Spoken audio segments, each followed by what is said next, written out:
And welcome back, everybody, to another episode. Oh, I forgot to do something. I can do this while we talk. I already scuffed before it even starts. I know, right? Like it's always something that gets forgotten because there's just too much shit to do. Also, I think I accidentally got rid of the original one.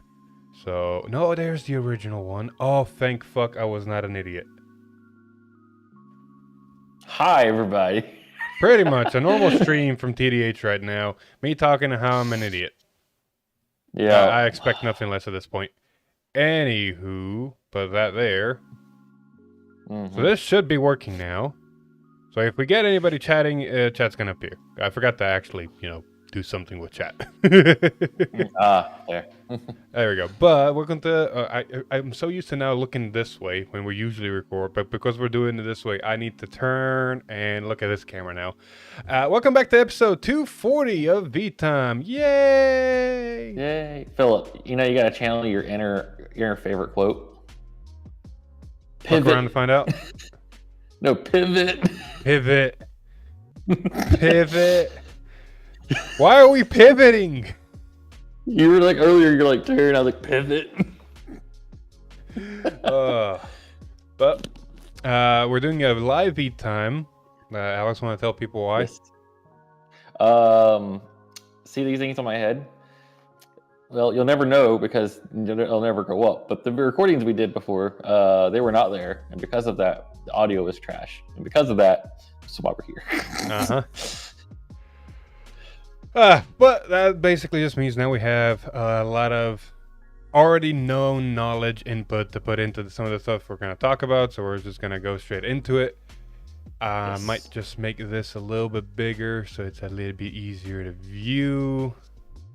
Like so. I don't think it's going to make too much of a difference, but we're going to leave it as is. So, going straight into it. We're not going to dilly-dally anymore. Alex, start us off with the first thing again.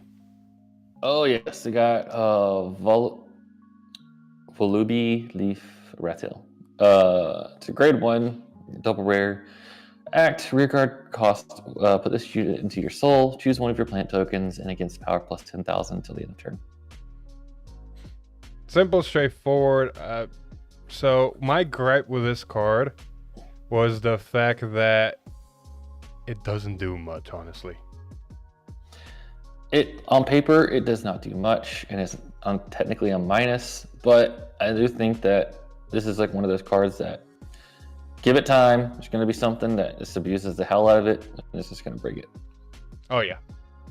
Also, I think I accidentally did something that I did not intentionally didn't want it to do, so I need to real quick stop something. I just realized I'm streaming twice accidentally. You'll be fine. Twice the content. I know, right? It's OBS settings that just like, oh yeah, that is what's going on, isn't it? Whoopsie daisy. Whoopsie daisy. There's a 4-minute thing I need to delete now. So while I'm doing that, I just don't like the fact that it just goes away in the sense of it.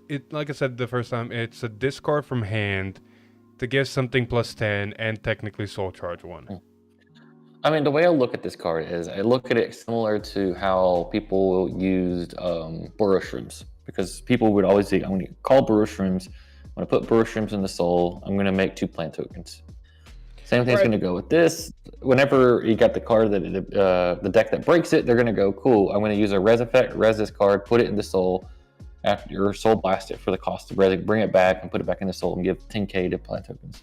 Right, but see, I see Shrooms as a better plus because at least you make 2 bodies. Yes, they're 2 5k bodies, so the power gain on the board technically is the same as if using this card, but it's 2 bodies.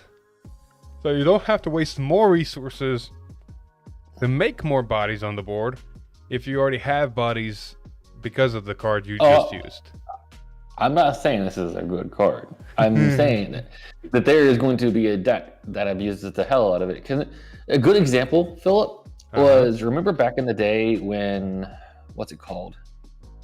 Maelstrom came out.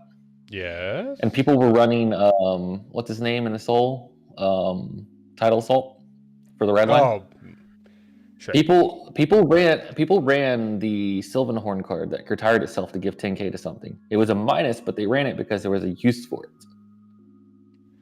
There's going to be a deck that this finds a use for. I guarantee you that wants both the soul and the 10k to open token. Sure. Let's say that's a thing. We'll cross that bridge whenever it eventually gets there. We got to move on to some other stuff. There were other leaks to happen, but not too important. We're actually going to just move on straight to the big stuff, and it is Moon support, the new ride line that's coming out in set 7. Simple, straightforward. We got Envoy of the Moon, Repsold. It's the starter. That's not where the spice comes in. The spice comes in with the grade 1 ride line. Yes, we got Follower of the Moon, Fresnel. It's auto when this unit is placed by riding upon the starter. Cost, reveal a grade 3 card with the best cards in its card name from your ride deck. Search your deck or hand for up to 1 Moon Gate and put it into the order zone. If you search your deck, shuffle your deck. If you put a card from your hand, you draw a card. Correct. It's everything Jill wished it was. I know, right? Like, Jail is the first Brent Gate deck to introduce the mechanic of finding a set order and then playing it and having a whole set order be your main pivot point for the whole gameplay. And ever since then, we've gotten more, but I feel like we've gotten to the point of, okay, they figured out how to do this to where you can't whiff. Because jail players can technically whiff. They can accidentally draw their jail, and now they've completely just lost their ride line ability and a technically +1, or just putting the jail for free into the jail without actually minusing. This at least, oh, I drew the order. I can play it from hand and draw a card. Huzzah! Yeah. Which I have... Me and you both have issues with the Moongate. We'll talk about that when we get to it. I'm going to get to it right away because I agree with your issues. We got Moongate. It's the new set order for this deck that says, after set order is played, yada, yada, yada. Continuous, you may only have 1 Moongate in the deck. And an act order zone cost energy blast 3 and rest this card. Look at the top 7 cards of your deck. Choose up to 1 card with Mythish in its card name and grade less than or equal to your Vanguard from among them. Call it to rearguard and shuffle the deck. If you have a grade 3 or greater Vanguard with Vessurge in its card name, instead of choosing up to 1 card and calling it to rearguard, choose up to 3 cards from among the top 7, call up to 1 to rearguard from among those chosen cards, put the rest of the chosen cards into the order zone and shuffle the deck. So it changes the effect when you're at grade 3, which is honestly really good. But the main part is look at top 7, minus 3 cards in the deck to make 1 on board and put 2 in the order zone. I just now realized, we didn't mention this the first time, I just now realized this is a different version of the hero base. Yeah. The bright side of... The best part about this, though, is unlike the hero base, you only get it 4 times a game. This one, you're getting it like a cajillion times a game. If you're not wasting your energy, you can literally do it every turn, and then we'll get to the grade 3 why you can potentially do it more. But the gripe both me and Alex share with this card, and it's not much to do with the card itself, it has to do with what we've gotten in the past, aka what we gotten literally a couple of sets prior. And that is the fact that both Impaldio and Liel Odium exist that have introduced set order tokens, and why the fuck did we go away from that? Yeah. Especially when you're going to make the actual card be a 1 of in deck. I've mentioned it before, but the only merit I can see to this being in the deck and not being made as a token is the fact that it is not restricted to your Vanguard being a Vessurge. It just, you play it and you can only have 1 in the deck. So it means you can find the 1 of. So you still need to see your Vanguard when you get to grade 3, but it does mean that you can technically run different ride lines if you have a way to guarantee this out of your deck. Which technically you can run the double rare generic cards that discard a card, play an order from your deck, drop it, and play it that way. fine, but still. So if you want to say run like, so say if you don't like the grade 2 for some reason, it's a good card. We'll talk about it here in a minute. But if you want to run something like Combine Rusher in your ride line, that's the only merit I can see to this being an actual order and not a order token. Maybe it's a good effect. We started with set order tokens. Why we go away? Anyway, read the grade 2. You got a Vassal of the Moongate, Ramsden. It's a grade 2 auto. When this unit is placed by writing from the grade 1, look at the top 7 cards of your deck. Choose up to 2 unit cards with Mythish in their card name, from among them. Reveal them. Choose up to 1 card from among the revealed cards, put it into your hand, and put the rest of the revealed cards into your order zone and shuffle your deck.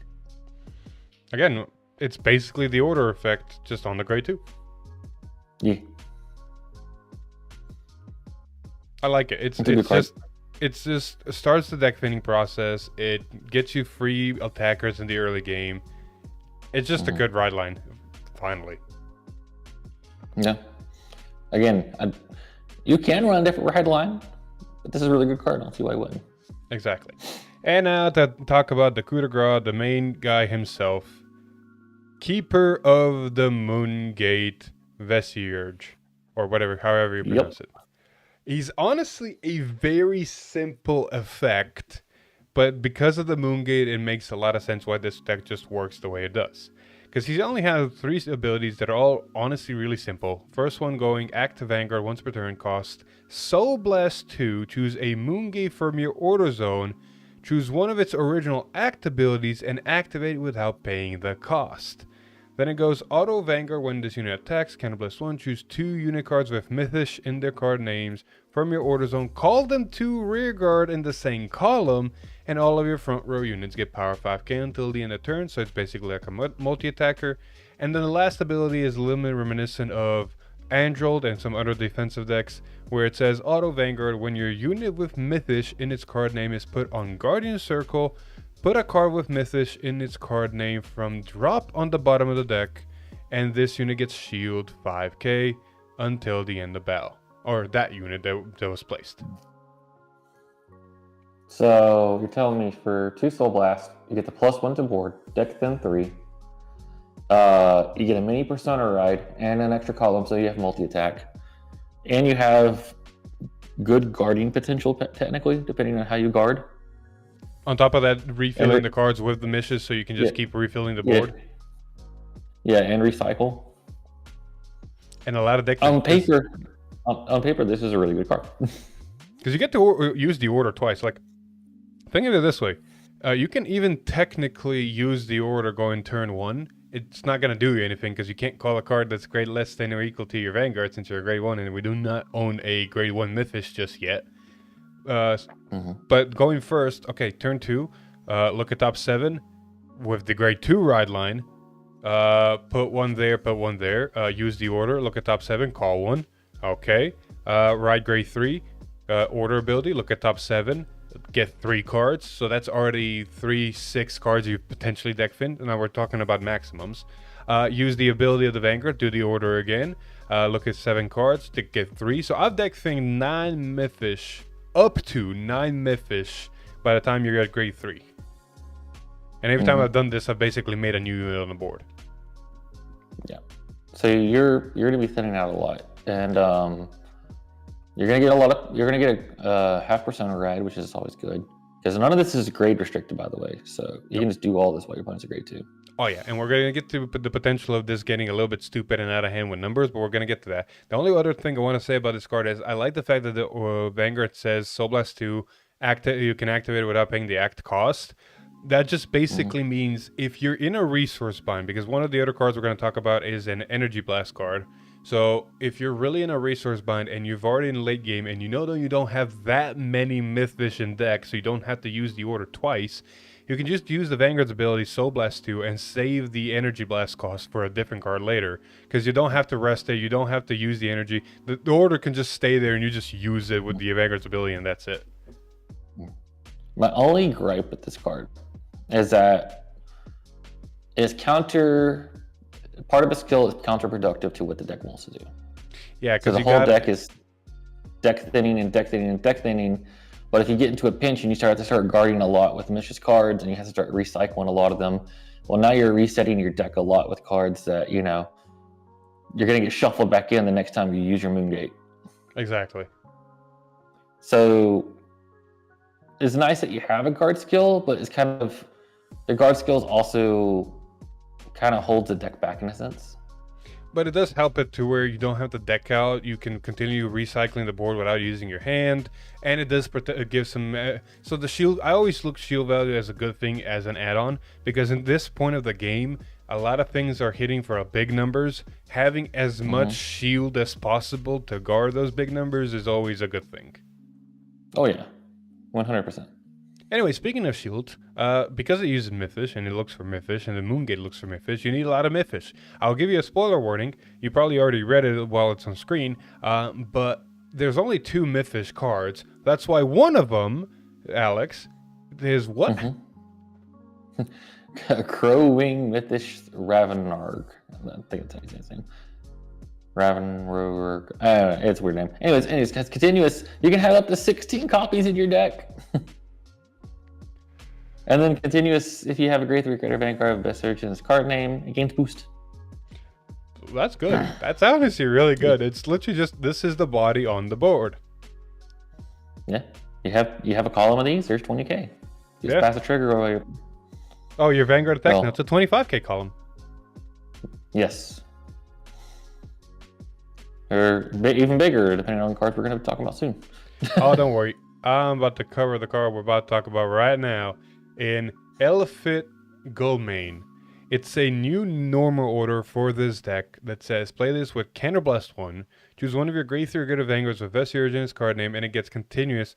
All of your rear guards with Mythish in their card names get power 5k, and all of your rear guards with Mythish in their card name placed by your card's ability this turn get 5k until the end of turn. Now, I'm going to quickly do this rant again. I mentioned it the first time we tried to record this. This kind of gets to some stupid numbers. So keep in mind, none of the cards we've actually covered as of now, and even we're going to be covering, actually are grade 3 restricted in the sense of your opponent's grade 3. So you can do all of these effects while your opponent's a grade 2. Now think of it this way. You've deck thinned, you've made a board.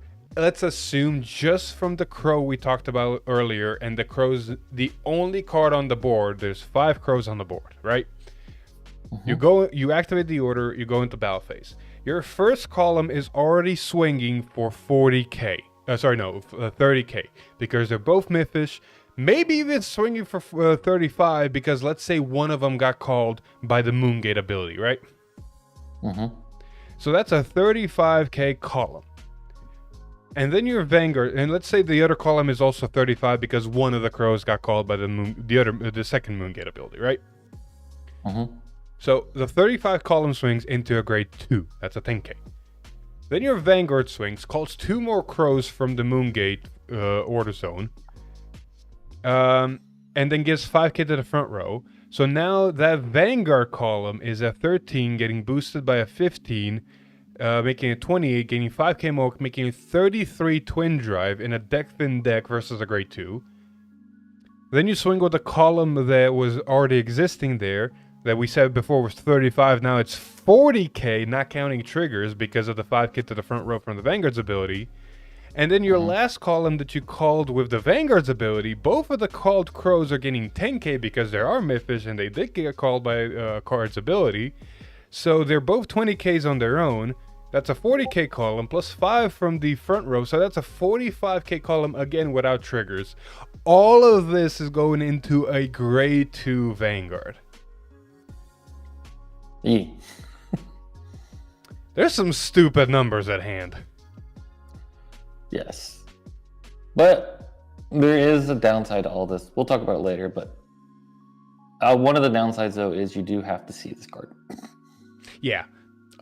Oh no. Okay, deck space. I'm gonna make this joke, but at the same time I'm gonna validate the joke or not validate it in the sense of deck space is tight because you're running so many of the crow because you need as many Mythish as possible to make this deck work. Tech options are actually really hard to put in. You might have up to 10 cards to work with or less as tech options to help this deck out. And one of those tech options is the order. That's not counting the Mythish card. So you got about 10 cards saved up for cards you need to play to help this deck. Order is going to go in there, so you now have even less, yada, yada, yada. So deck space is a little bit hard. But at the same time, I was about to say, like, oh no, you have to see the order. If only we've ever gotten a card that says discard a card, get the order from the deck, put it to drop, and now you can play it from drop. Yes, but that leads into my other part of, well, we'll cover it eventually, but there's only one card that really draws you cards in this deck. Yeah. And this is playing this card as a minus, and then playing the other card to search that card as a minus. No. You had to discard a card to get the. I always look at it this way. I always the order searchers that can play the orders from drop. I always look at them this way, right? You play the card, you put a body on the board. You've not technically minus. It's like calling a unit. And then its ability to discard a card and play the order from drop, it basically just makes it to where if like you had the order in hand to play it. It's not an extra minus. It's basically you discard a card that would have been the order that you would have played from hand. Yes. Well, but regardless, though, playing this order doesn't draw you a card. It just gives you power, which is a minus in a sense. Well, yeah, but whenever the order actually...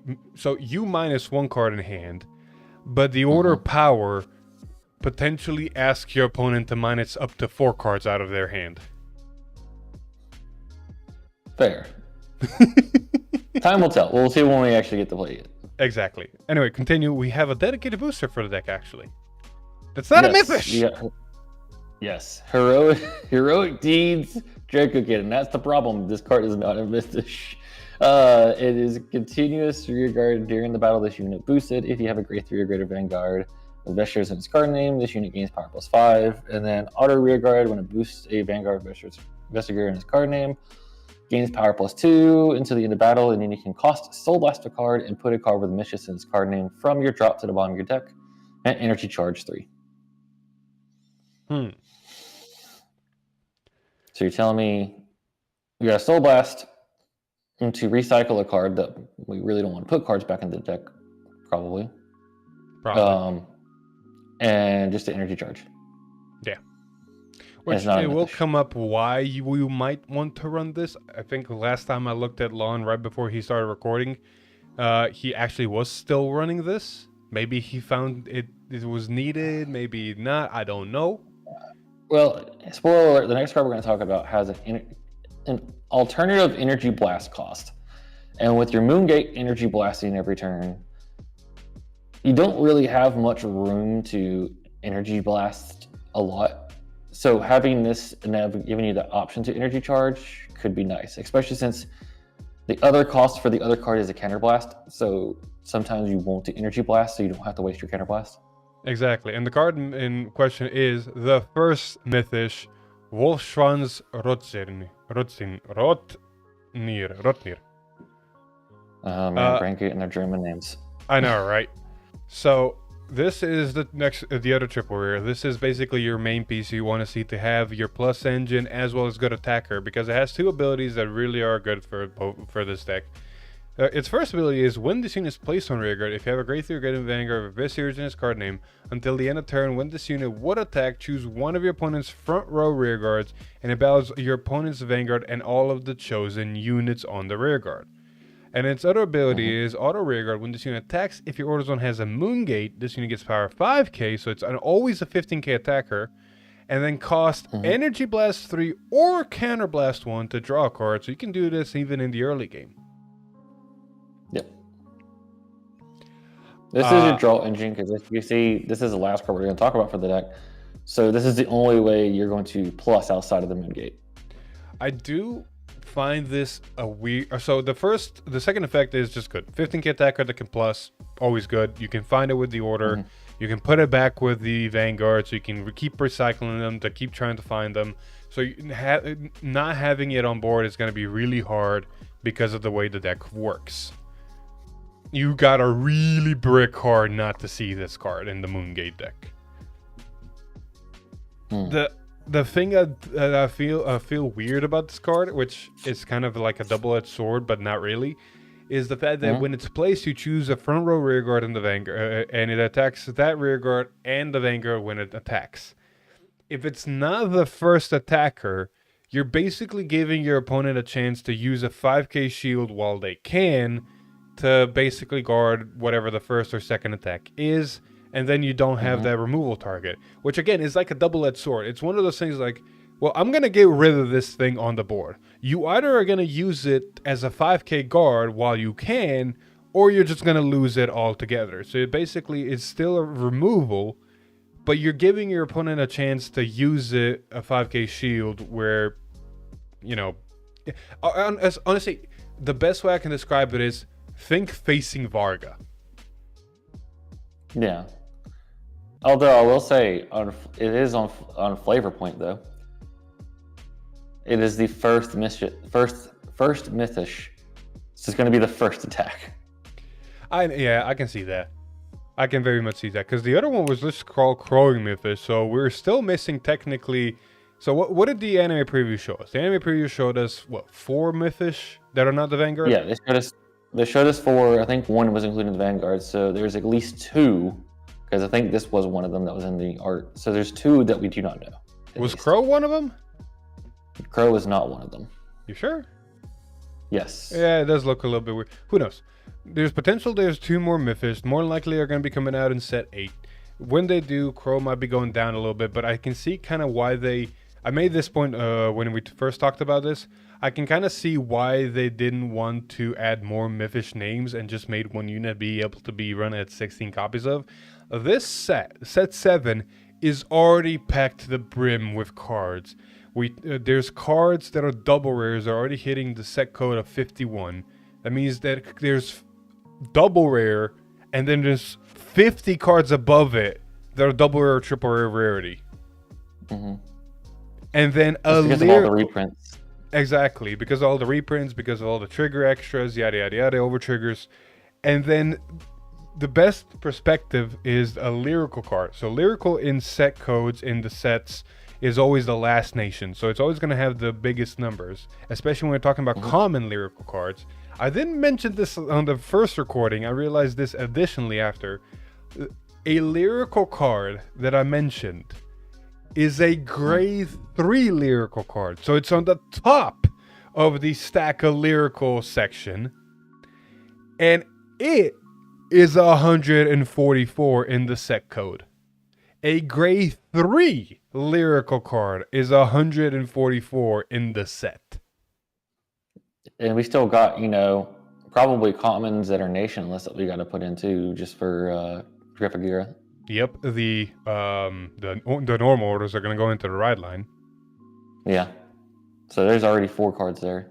And then, like I said, it's a grade 3. So any common lyrical grade 2s or 1s are still yet to be, in the set. There's going to be over 150 cards in this set. Unique cards.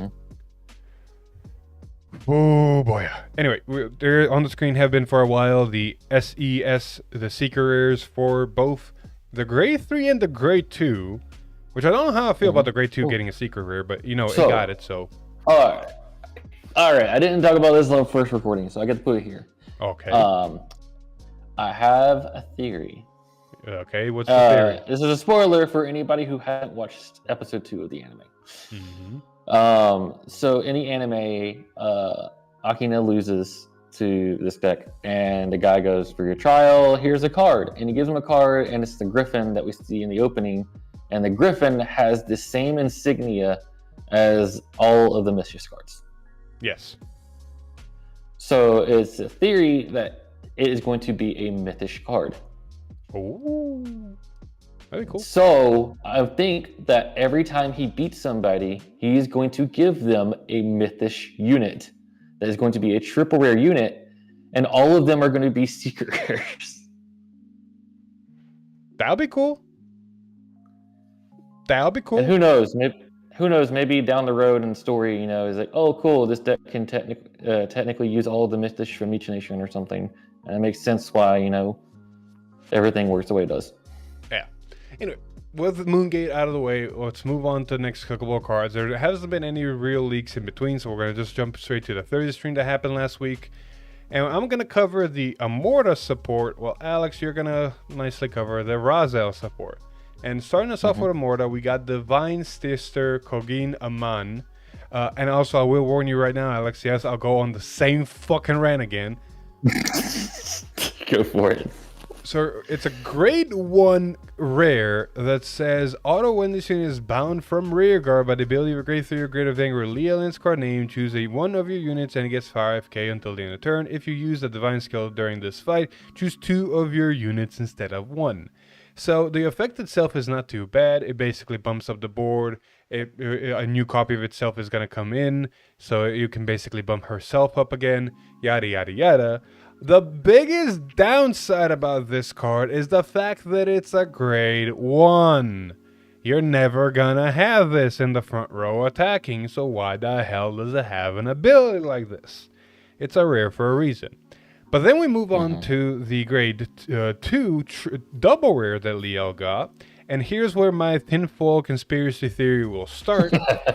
Because Knight of Glistening Blade Religiel has an ability that says, auto, when this unit is placed on rearguard, if you have a grade 3 or greater Vanguard Religiel in its card name, Soul Blast 1, look at the top 7 cards of your deck, choose up to 1 of either a grade 3 or greater card with Liel in its card name, or a Blast Dragon Gabuelius, reveal it and put it into your hand and shuffle the deck. And then it says continuous rearguard during your turn. If you have a grade 3 or greater Vanguard Leal in its card name, this unit gets power 5k. If there's a Blast Dragon Gabuelius on your rearguard or in your bind zone, 10k instead of 5, making at least a 20k attacker with all the conditions met. So overall, this is not a bad card. It finds your Leals, it finds your Gabuelius, it puts them in your hand, so you can either use the Gabuelius for the look at top deck, have it on board. You can lose the Liel for the Persona Ride, or you can use the Liel for a perfect guard when you meet the conditions, yada yada yada. Yeah. Overall, for Liel Amorta, a quality of life card. Exactly, because this isn't placed from hand, which means if you in the early game, if you don't want to commit too much, you can at least bind this and proc it twice to keep searching for pieces for your divine turn. Correct. And Deckfin on top of that.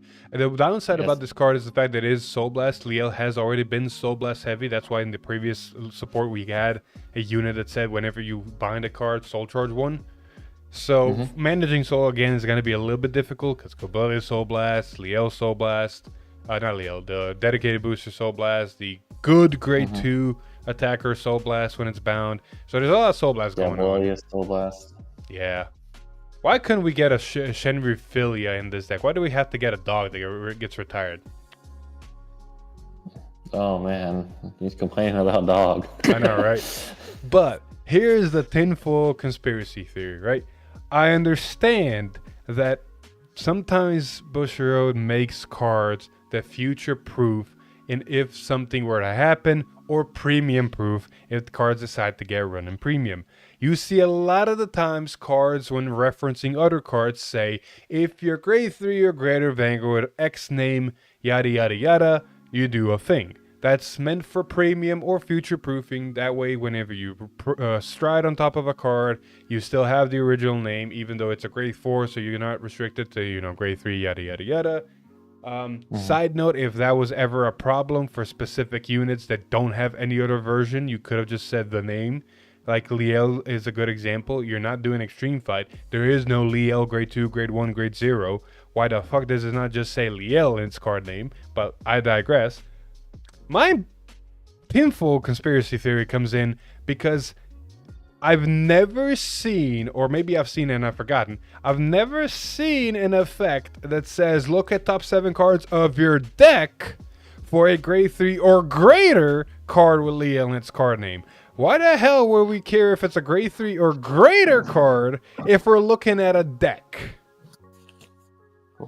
You keep going. My theory, and there's a sticky note over here behind me, is the fact that sometime in potentially the near future, we're going to get a grade 4 Liel. I'm up for it. Yes, Alex? I don't like that. Yes. What did you hold up? I'm not bring it back. What did you find? I was looking at the Flagberg card that searches the top 7 for a Flagberg. Mm-hmm. It just says Flagberg. Why the fuck does the grade 2 say grade 3 or greater Leo in its card name when we don't ever get the grade 3 or greater? There is no greater. There's only one Leo. So therefore, there must be a future Leo in the works that's gonna be greater. I hope I'm right, just so I can be right and you be wrong. 100%. But I'm gonna be even more mad when you're right, because boy, are you gonna be like, I told you so. I've already taken this clip and I've made it into a short, and it's already in the internet. I am telling you, this is something that's gonna in the future happen, and it's happening right now. But, it's ironic. The deck that looks into the future, you're just predicting the future. See, my theory gets helped because it makes even more sense now that the grade 1 is when it's bound, choose 2 cards. Because like I said, you're never going to put that grade 1 into the front row. There's so many other you have this card that we talked about. You have the original card that we talked about. You have Gabuelius. You have more than enough good targets you want to bind, search your deck, put in the front row to have multi-attack to do good things. Why would you ever want to bind this? And the only time you would ever want to bind this if you had the previous support booster that restands, because otherwise this is an 8k. This is not hitting a Vanguard if you're not Persona riding. This is a shit number. This is not getting 10k like the other cards. There's no reason for this to be in the front row to attack, to bind, to multi-attack, to give 10k, 5k, whatever. So my theory is we might get a new Leo that's going to ride on top of the Vanguard. That's going to be our main Leo for the rest of the game. We're going to find our old Leos in order to perfect guard with, and then the new Leo is more likely going to bind the column or something. That way you can bind a good attacker and this grade 1 and get the most out of it. Alright, people on stream, you can do it. I believe in you. Somebody clip Philip from the stream and put him in the Charlie Day meme with him and the board, all doing all the conspiracy theories. Okay, I'm telling you, man. The whole greater part is throwing me off like a shit ton. Could be a mistranslation error. If it is, fuck me, I guess. But I'm telling you, there is a new Liel in the works that's gonna bind a column at least, because all the support is kind of like, it's there. You have... The grade 1 makes no... I know it's a rare, but damn, it makes no sense to be made. Okay, moving on though. Actually, I will say one thing on the no sense. I do doubt myself a little bit now on the no sense to be made part, because they made a double rare for Jejewel that makes no fucking sense. So you know what? Anything is possible. No, it makes sense because we're getting more Jewel support in the next set.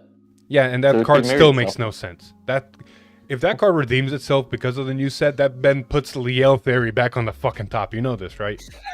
I know. Because then they've made the Jejewel double rare for Foresight, because they knew the Jejewel would get something in the future that double rare would be really good for.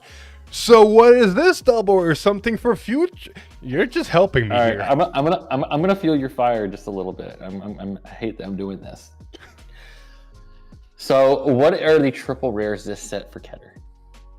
God damn, you're putting me on the spot. Triple rares are the Razel card we're about to cover here in a second. Yes. I don't know. Youth? No, that's next set. What are they? The Rainbow rare. Rainbow rare. What's the third one? Did we get the third one? Or the Rainbow. The third one is the Hound Razor. Hound Razor. Thank you. Yes. So that's it. Okay. So that means next set we have the Griffin that we haven't. The Griffin that we haven't seen. Youth Burke. Raziel. Youth Burke and a blank. So if we don't get another generic cycle, there is an unknown. Honestly, you know what else fuels the fact that, because we technically know that we're getting Youthberg, we're getting Blandmeyer, and we're getting Maggie, right? And while you will think like, oh, they've already showed all the main boss units in that set. Remember, when we got announcement for set 5, they've only showed us set 8, no, set 9, set 8, set 9. No, set 8, yeah. We didn't see Liel until like later in when the anime spoiled it. Yeah, so we saw Liel Odium for set 5, right? Mm-hmm. And that's it. We didn't know what else was going to be in Set 5. We just saw Odium. And then later they showed us Raziel. And later they showed us Varga. And how long did it take until we get Levigus as a confirmation? Mm-hmm. Like, we had speculations, of course, but no confirmation. Yeah. I mean, yeah, I guess it can happen. But my bar's set real low, buddy. Low. Look, man, other than that, so here's my thing. If they don't make this, then they're just screwing Liel. They're just screwing with Liel, not trying to make it an actual deck. I mean, it could be that she just doesn't get in the top cut, but yeah. Yes, moving on. Cover the Raziel support. We got cards that we do know are going to be getting support, which is Raziel, with a common Veteran Knight Marsud. It is a grade 2 auto when auto rear guard when your other unit is placed on the rear guard. This unit is on by the ability of your grade 3 or greater Vanguard Raziel's card name. Cost counterblast 1, draw a card, choose one of your units, and it gains power +5. I said this the first time, I'll say it again. It's honestly not a bad effect. It actually has really good merits. If this was DZ set 1 common, it would have been ran immediately. Oh, yeah. But this also would have been probably more like a rare DZ set 1. But this effect would definitely been ran when Raziel first got announced. Oh, 100%. Now? But cards that are going to be ran is the triple rare, and it's triple rare for a reason. You've got Knight of Solemn Lance Saveless? Something. It's auto when this unit is placed on rear guard by the ability of your grade 3 or greater Vanguard or Raziel and its card name. Costs Soul Blast 1 and all of your front row units gain power 5k into the end of turn, making it a mini Persona ride.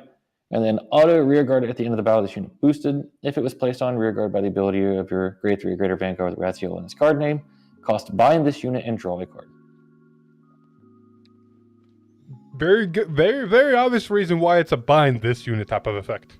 Yes, because they don't want you abusing this. I'm going to sack this and draw, and then sack this and draw, and keep recycling this. Not even sack this and draw. Just sack this, bump the board, draw. Sack this, bump the board, draw. Yeah. So, I mean, yes, you're binding them, but hey, guess what that means? Oh. You can use Liel and Morta in Raziel now even more. Exactly, because now you have cards in your bind zone for the cost, and then you just put them back, and then you just keep reusing them. See, this is even more throwing the fuel on the fire that we're getting a new Amorta that can also again be thrown in Raziel. Yeah, but we'll see. Regardless, this is a good card. It's obviously a reason that it's a triple rare. Exactly. I do like the fact that it's basically one of those things. You know what this also potentially can tell me?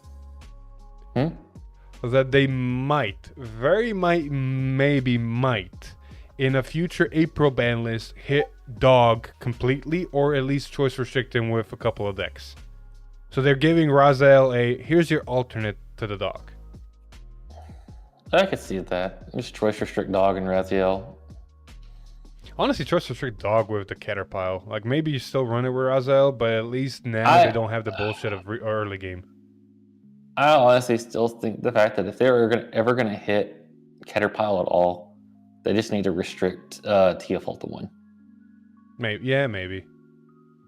It's not killing it completely, but it's making it like you got to YOLO hard to make that thing work. Now, skipping a couple of things here. I think that's it for leaks. I don't think anything dropped between the last time I recorded and now. So that's been all the leaks. Next week on the Tuesday stream, which in technicality is literally tomorrow, and yes. I want to say less than 24 hours, we will be seeing Dragon Tree of Advent Sephirogila. Dude, that looks so good now.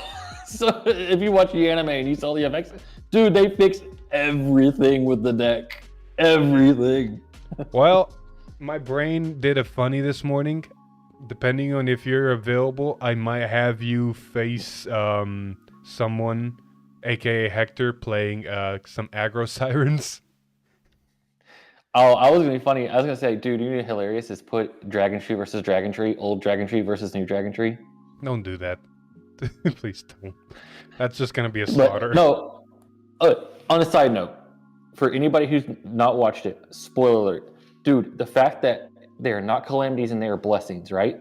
And the fact that his ride line disappeared, which means there's no over trigger in there, means that you can turn 4, ride vertex, and guarantee the over trigger now on turn 4. Let's cross that bridge we're cooking tomorrow, all right? I need to still figure out what to put against it for fairness. Dude, it looks so good now. Speaking of stuff that looks good, I think the internet blew up with this one. The anime showed it, and we're getting the full ride line and 8 new cards, including the ride line, of Bob Sagara on Thursday. And the stuff that the anime showed, spoilers alert, oh my god, it's gonna be fucking amazing. Connor is definitely very, very happy person. Dude, he's living on a high cloud 9 right now with that. He's already cooking too. Oh yeah, so maybe, honestly, depending, I might just we might just recreate the anime. Dude, I'd be down.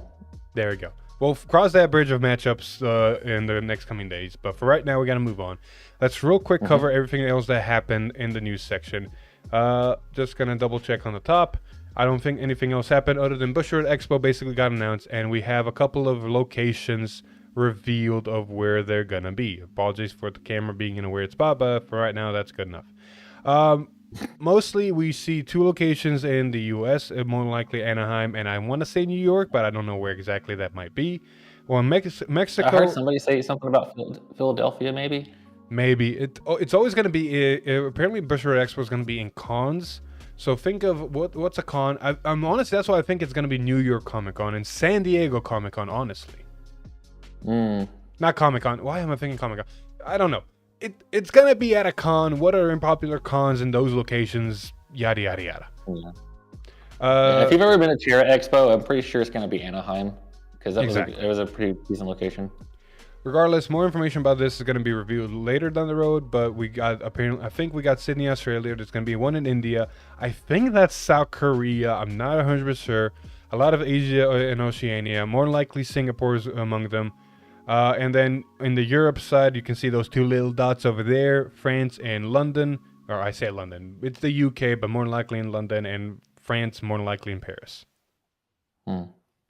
So more information about that down the road. Moving on, though, in the news section, let's talk about Deer Days real quick.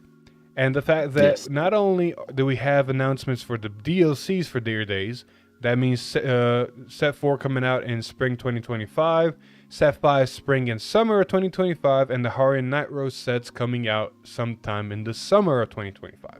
So not too far away, still far away from the actual physical release, but I feel like it's a little bit better than it used to be.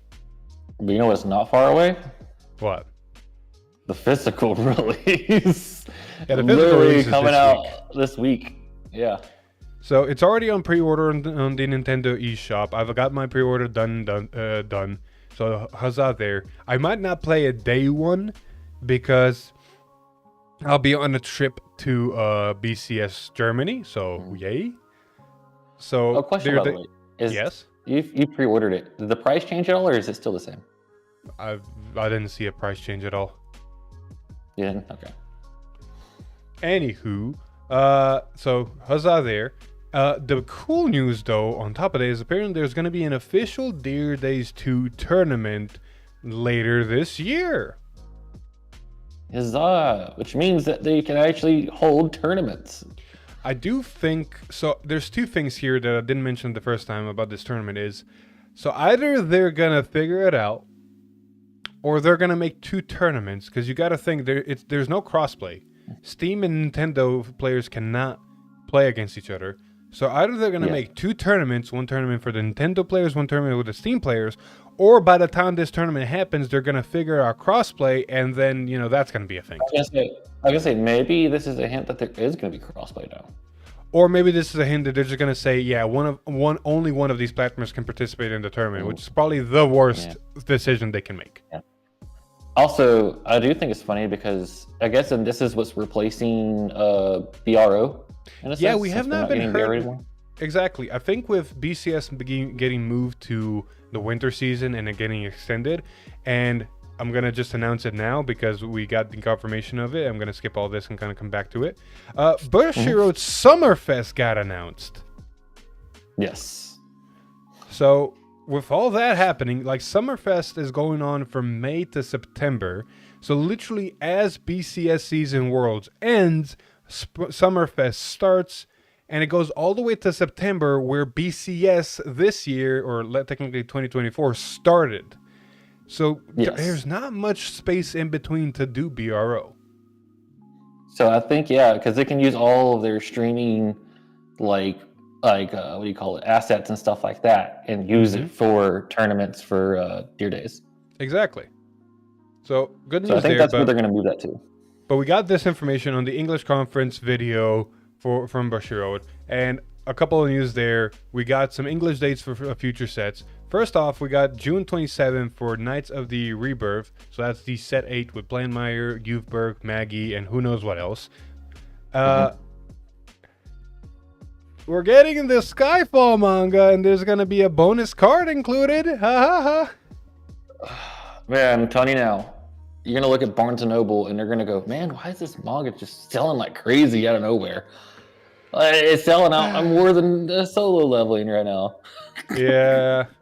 So that's going to be fun, and that's dropping April 18th. But at least Philly is finally getting an English print, which means people in Worlds are going to have an upgraded Dark States deck. So that's something to be very wary of.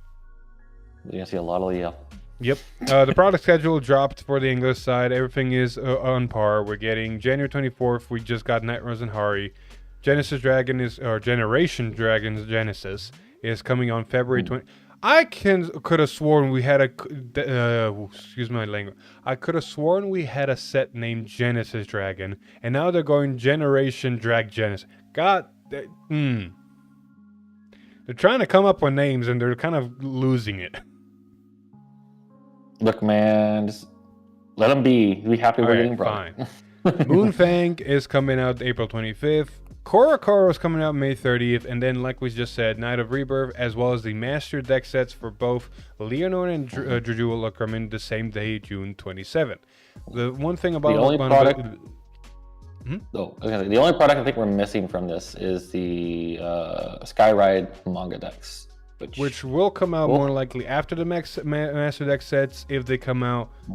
Which I do think they will come out, because we did get the trial deck for Virgilla, so they do have the licensing to do it. So I don't see a problem why they wouldn't. And especially gets even weirder now that we're getting the manga and they're not coming. So it feels like they should. It's just we haven't have a date yet for that. Exactly. The one thing I did want to mention here is this year, 2024, kind of felt really packed, because we still have boosters every 2 months, like this product schedule is showing. February, April, and then June. So that's normal status quo. But before, we had a lot of sets and a lot of other stuff in between, and it was kind of like a lot. Now we have a little bit of a breather, because there's nothing between both set 6 and set 7. There is Korokoro between set 7 and set 8, and there's potentially, we don't know, but we have a little bit of a breather. Yes. Which is nice, because it means in March you don't have to worry about any product. You can actually enjoy the products that are out with Hari and the Stride decks and all the stuff from Drag Genesis before we get into set 7. Exactly. So like Philip said, it's a nice breather. A lot of people ain't going to be playing Korokoro, I don't think. So in between the two main boosters too, we're going to be having a nice breather as well. Oh, you know what I just realized? And I think Bushra did this intentionally. Korokoro Collapse Set, the deck pack, is not gonna be legal for Worlds. Oh. Because it's gonna be after Worlds. Duh. My God, my brain just did a fart. Sorry. I saw May 30th. I was thinking the 30th of a month. Oh, wait a minute. That's right. It's May. It's definitely not gonna be legal for Worlds, because it's gonna be after Worlds. It's gonna be legal for Springfest, though. Or Summer. Excuse me. Set 7 will be, though. Yeah, set 7 will be just legal. It's literally the week before Worlds. So get your stuff, travel to Japan, and, hopefully do well with set 7. There's going to be a lot of waifu Orfist. There's going to be a lot of Levitras. Yeah, a lot of Levitras. Anywho, other things that are happening on the English side. We got a Valentine's Day Cup coming up. That's going to be a playment with Valentine's Duo Cup, which I'm going to assume is going to be like a tag team partner competition tournament something. Then we got Vanguard Day on February and Vanguard Day on April with their own prizes. We're getting a Yume no Keshu Cup Volume 4 and a Yume no Keshu Cup Volume 5 with different prizes. Regulus Cup, which I'm very interested to see what exactly that's going to entail. And the last but not least that gets me the most excited is the Ancient Magus Bride Cup with an Ancient Magus Vanilla Crit Trigger as the prize. All right, Bushy Road. You trying to tell us something, Bushy Road? I'm looking at this. You trying to tell us something? It's a secret. I think this is a hint. Works. I mean, we did. What was it? Record of Ragnarok was an English-only collab. No, they didn't. So I mean, yeah. I don't think Japan ever got that. So I think Japan got it. Records of Ragnarok. It's just there was a simultaneous release. Gotcha. But like, it was leaking in English before Japanese. Yes, because we are getting it the same day as Japan. Yeah. So who knows? Maybe this is something that we'll be getting. When is the date for the Ancient Magus Pride Cup? No clue. There's no dates for any of these. More dates. So I mean, it could be right after. It could be right after the Master Decks, and it makes sense of where the product lands. True. All right, now we got to go into the nitty-gritty discussion again of the ban list. Yes. The ban list. So basically, the standard ban list got copied from the Japan, right? Yep. Look, Bushy Road, if you're watching this, like, why? It literally makes no sense to do this ban list anymore. Like, these decks, before this ban list happened, these decks were not even showing up in tops. Like, the new format already pushed them out before the ban list even happened. So you're banning a deck that's not even showing up anymore. This is old and this is pointless. I get it. Like, the new Stride decks came out and you got the promos coming out and you're afraid of the promo for sure anyway. Sure. But the Sojo Doji deck's not even like relevant. It hasn't been relevant for like the past few months because of set 5. Like, why are we doing this? I'm gonna send a picture that I showed last time. Is of we've gotten some results in the English side already with set 5, and there's a pattern of what potentially is the problem right now. Hey Alex, can you tell me if you see a pattern? It's a lot of green. It's a lot of dragon. Yeah. See, I understand why they hit it, because they needed to hit it since they hit it in Japan. But you made this point on the first video real well. Japan and English have two different metas because of set releases and products that do not exist on the English side. And you said it perfectly the first time. In Japan, like, they had Love and Berry, and Love and Berry kept Levy Dress in check. So yeah, Levy Dress doesn't look as impressive as something like Raziel in Japan because Levy Dress is kept in check. But we don't have Love and Berry. So all you're gonna do is just see Levy Dress just take off like to the moon because there's nothing there to keep it in check. So if you're gonna have whole different metas because you're gonna stagger out these collab sets like this and do that, then you need to have different ban lists. And I'm not talking, like have a hit for premium because premium's more played here. That's nice, don't get me wrong. But for standard, you need to look at your metas because it's obviously way different here than it is in Japan. Oh yeah. And not to mention, like, this is a privilege that the English ban list can have if they choose to give it, is the fact that you have all these results and all this data from Japanese tournaments and Japanese shop tournaments and all these that have been playing with these sets for the longest time, that you have some stuff on the watch list to ban or over there already. So you know the potential of these decks already and what they can do and why some decks are on the watch list.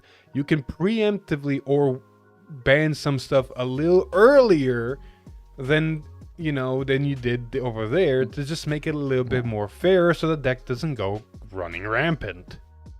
Also, the other thing that's gonna piss off a lot of the community with this list is the fact that, Japan had this ban list for a while. And we were waiting on this ban list, and by the time we got it, it was already too late, and it's already over, and it's useless. Yeah, like Shoujo Doji is not showing up as much anymore. I think it got like third place once in the past few weeks in a BCS. Yeah. And Shiranui's basically fallen off the map. I think it's still run because it is still a good deck. But you basically just took whatever little strength it had and had competition-wise completely away. Mm-hmm. But, like, here's the thing, right? So, like, the people that had to fight through that format during BCS, the early BCS before Set 5, lost to these decks. And then once the decks are no longer relevant, oh, now we'll hit them. Yeah. It's like a little bit like, too late. That's just, like, dude, like, I can see the people that attended any of those BCSs just being pissed right now. Because, like, I will say, you could have addressed this earlier, back when Japan addressed it. But now you waited too long, and now it's too late. See, I will say Standard is the funny one with this because it's really hard to do this. When to hit it, when not to hit it, yada, yada, yada.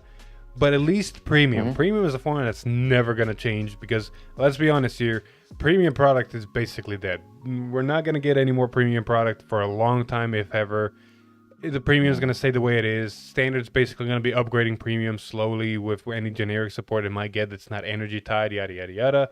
So hitting Gravidia, there has been a problem in the Premium scene a little bit because it's basically like you're playing as Gravidia player. It's not impossible to win against them, but it's an uphill battle because the second they ride Gravidia, if you're a specific deck like, say, Grand Blue, you're basically just sitting there waiting to die because you're not going to be able to do anything for 4 straight turns.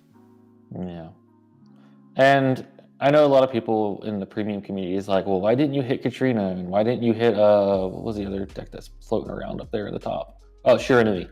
Yeah. And they did say in their notes for the ban list, because they put those out, that they didn't want to completely hit lists right away because of Night Rose and Hari Stride decks coming out, and it could just change the meta. So they're just doing this as a slight adjustment to see where things happen. And then that's why they said they're having another one in April. Because if they see they need to make more changes, they can. I will say I agree with that mentality. They're seeing if it can work itself out. I agree with that mentality a little bit because we've seen what Crests specifically can do to decks with both Jet, with both Messiah, and then I don't think Lord and Shiranui has actually been playing with the Crest, right? Yes, Shiranui and Jet have both been playing with the Crest. And there's a Messiah Crest version as well that's actually really strong if you play it right. So I can see the same thing because Night Rose has been in the meta for Premium for quite a while. It's still just a good deck that wants to do what it wants to do. If people play enough of the Crest Searcher and get into the Crest, you're getting everything you've been doing with Night Rose now. Just 5, 10, 15, 20, bigger. So, yeah. So... but I will say on that note, that makes me even more mad at the standard hit. Because they're like, okay, cool, we're going to adjust the format and see how it goes because we can see that it might work itself out. You saw that it worked itself out. Shiranui's not even in the... Anyway, before Alex gets an aneurysm, I'm going to move on to the BCS rewards and prizes. Cardfight Vanguard Standard World Finals Supply Set, as well as World Finals Supply Set for Premium. You're going to get some really cool goodies. Top 8 and top 4 prizes are also shown. And then we also got championship prizes already announced for Summerfest, which I want to see some cool OTs on the Vanguard side. Yay.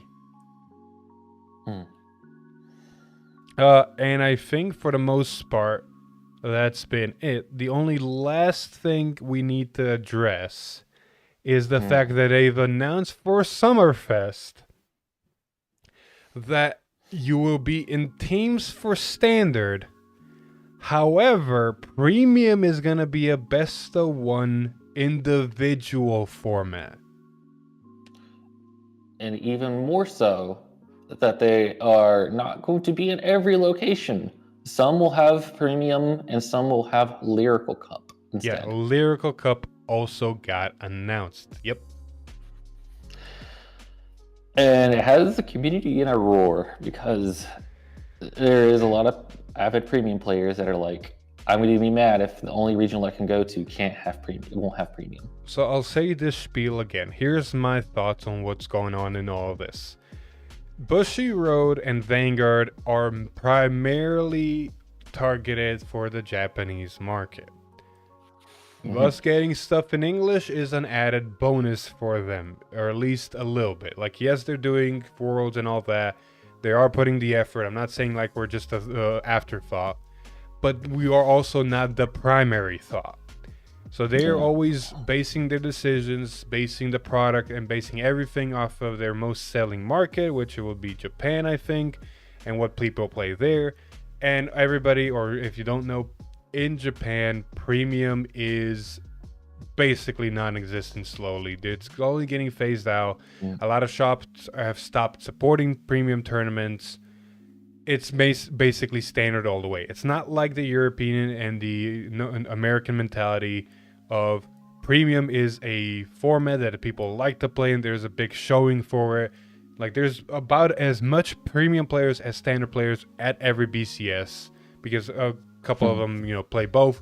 But there's, the same quantity of people that like premium and don't want to play standard, and people that want to play standard and don't like premium, and then everything in between. So there's a big number of players for every side. That's not the case in Japan. So they have no reason to make premium product. And as such, they're slowly also, it looks like, starting to phase out premium, because they phased out V Premium. Let's be honest here. They phased out V Premium. V Premium is not part of BCS anymore. It got turned into a side event. We haven't seen any more promos for V. There are technically also promos for Japan, standard. And then in Japan, I think, in Navi, they're no longer sanctioned V events in shop tournaments either. Exactly.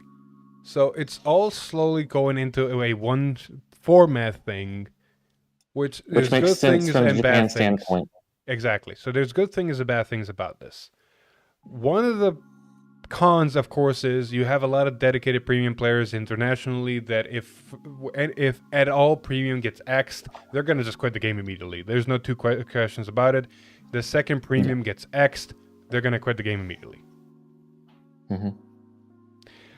On the other side of things is if premium gets bumped down to a cup tournament or a side event or something like that, it might make events a little bit more manageable, because one of the big problems right now for BCSs and Springfest and all this that we've seen in the past years is the fact that they're doing too many tournaments at once. You have 5 tournaments going on, or had 5 tournaments going on at the same time, from standard to V Premium to White Swords to Shadowverse.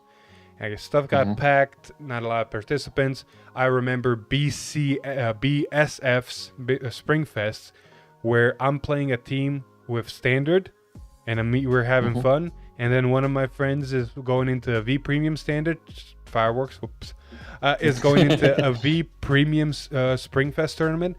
And he goes to me and goes, having fun? Well, me too. My team just got split up and I'm team killing now because my team event got turned into a vigil event because there's not enough V Premium players. Yeah. Now, granted, in America, that's a lot different because premium players are it's a very active format here. But here is the big thing about this, right? So in Japan, there's more than just Shadowverse, Weiss, and Vanguard. There is Weiss Blue. There is the baseball card game they started doing. There is I think there's 3 different Weiss Sports. There's Re for You. There's 3 different Weiss Sports games. So in Japan, they have to cater to all these card games now. And I think Bushiroad wants to go back to one format because it makes it easier to tackling one format for a game than having multiple formats and then having to juggle all of your other IPs at once. Exactly. And I think that's why we haven't seen any premium support, because I think it is slowly getting phased. And that's why we're seeing a lot of stride in standard. And they're probably going to see now that Cray Cross Epic has ended, I think those booster sets are going to start seeing a lot of stride support. A lot of stride support, a lot of encounter support. They're basically going to be turned into encounter sets. Yeah. So I think that is to entice the premium player base into standard so that they are conditioned for that transition. See, there's one avenue of things that I won't say I hope it happens, but if it happens, I wouldn't be mad, is if they ever do X Premium, but not in the sense of completely just take it away, turn it into like its own thing, like a lyrical cup, they can then potentially transition back into something that I would really like, where your main 3 games in the international scene are Vanguard, White Swords, and Shadowverse. That's it. But because they're your main games now, you can now put all 3 games on Saturday on one day, finish the Swiss for that day, not have to hurry, because keep in mind, you've been there, I've been there for this season. We're a little bit hurrying, and Brushing Navies help that hurry, because a lot of the venues are like, yeah, you got to be out of this time, finish it up. So they're hurrying Swiss rounds and then hurrying top cuts so that they can get out of the venue so that the tournament happens. With this thing that I'm proposing is like, you have your Swiss on day 1 with all 3 of your games, and then on day 2, you do the top cut, be it top 8, top 16, top 32, whatever it is, while everybody else can participate in the Premium Cup, in the Lyrical Cup, in the V Premium side event, whatever. And honestly, if you've ever played a regional back in G, like a mid G, I'd say like around the time that we got right before Ultimate Stride, around that era, that was how it was. It was top Swiss to top 8 cut day 1, and then top 8 on day 2. Yeah. So, and it worked really well, and I think that's what they're trying to get back to. I would be up for it, because it will give so all the 3 games that would be on day 1 would be the main games. Those would be your focus. Those would be your main prizes. But then you would put different type of prizes for day 2, for the Lyrical Cups, for the Premium Cups, for the V tournament. Because that will give people an incentive to stay the second day to play those tournaments, even though they didn't potentially get into top 8, top 16, top 32, whatever top cut. Because they're already getting the venues for 2 days, so you'd still get that. But now you have more time for everything. You'd have more time for Swiss. You don't have to rush people. You can potentially even extend the time per round. Let's be honest here, 30 to 35 minutes, depending on the format, is still sometimes a struggle. Double loss sucks. Honestly, and I'll be honest with you, like, there are times in tournaments where I'm like, oh, I'd like to play the side event, but I can't because I'm in the tournament. And that makes it really good, because then you get a lot of people that want to play that side event, the option to play that side event, because they're not having to worry about top cut. That didn't make it. Exactly. Now, and then on day 2, if you didn't get top cut, you can play the whole day in side events. You can then do your trading. You can hang out with people. People are going to still, and then you have a lot more time for top cut. Hell, top cut can then be turned into like a 50-minute per round thing, or not even time, because you have the whole fucking day to do it. Yeah. There's a lot of potential things that can potentially get fixed, updated, made better. We've given our opinion. If they listen to us, great. If they don't, oh well. That's basically where we're at. Yeah. Anyway, I think with that rant out of the way, we can slowly end this episode here. Unless you got anything else to add. There is an announcement that for the February and March shop tournament promos, we are finally getting the Shiranui, Luard, and Verkilla promos, and but we are not getting the Vispo promos. So I think that is confirmation for English side that we will not be getting Vispo. I'm sorry, Igni. That might be a sign. Yeah, that might be actually a sign they couldn't get the copyrights necessary to do Vispo in English. So no Vispo in the English side, unfortunately. Yeah. But that does mean that your packs are going to be more chances to pull the stride orders, which is good. Because there's only 6 promos in the packs. A very small side note on this that's only affecting me. Oh my fucking god, finally a promo shop pack that I don't have to get. Yeah. I need all the new cards. I mean, you don't need all of them. Oh, new cards, yes. You need all the new cards. I need all the new cards. Jesus, man. Well, cross that bridge in February and March. But for right now, I think that's it. We're going to end this episode here. Thank you so much for tuning in. If I managed to do this properly, listening now, so later, to episode 240 of V-Time. If you liked the episode, please do like, share it with your friends. Comment down below what you think about the ban list, future of Premium, Standard, Boss Cigar, Civigar, anything we've talked about. And if you like the episode, and if you like what we do here, subscribe to the channel, ring that bell to get notified. Maybe become a member for some awesome perks that we didn't activate this time because it's a live stream, but next time we definitely will. Exactly. Anyway, with all that being said, I've been Philip. This is Alex. And we'll see you guys in the next one. Bye. Bye. With a bye.